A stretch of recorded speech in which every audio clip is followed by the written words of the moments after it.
90-90 position. So this is where we start with both legs in 90 degrees. Front legs at 90, back legs at 90.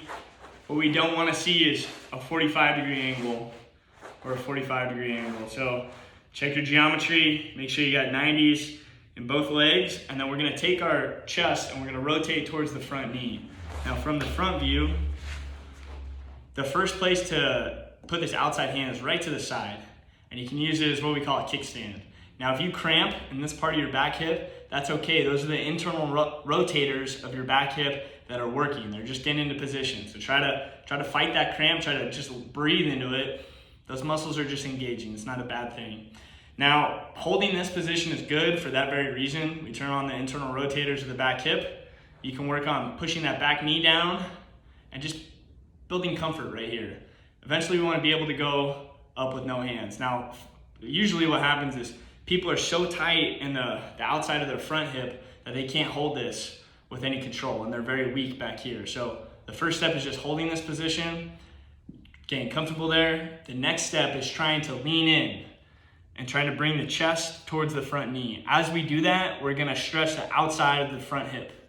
And this is very, very good for opening up the glute and all of the muscles on the outside of the hip. The goal is to be able to bring your chest to your knee and then come back up.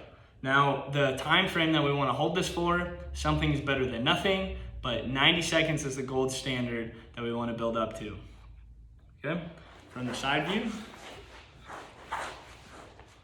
see, 90, 90. Work on staying upright to begin, and then work on bringing the chest to the knee.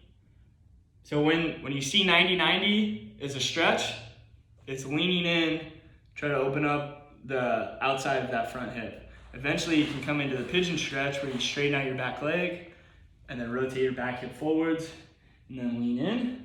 This is really good for takedown defense too, for on the mat. And then we'll go to the other side. So you can windshield wiper to the other side. See how I kept my heels flat, right? My heels don't move. Now I'm on the other side. Now I'm gonna move them so I can get in view. 90-90. Good, kickstand. Push it up, use that for support. Eventually, no hands. And then we're leaning in. Try and bring the chest towards the knee. Holding right here, holding the position where you feel the greatest stretch. You can take your back leg, straighten it out. Come into the pigeon as you become more mobile. Okay? So 90-90 and the pigeon stretch both work the outer part of the front hip, and they help open up the glute. That's how to do both of them. We're focusing on the 90-90 for this one, but just know that the pigeon stretch is the progression from the 90-90. So enjoy. If you have any questions, message me on Instagram at MoveWithNick.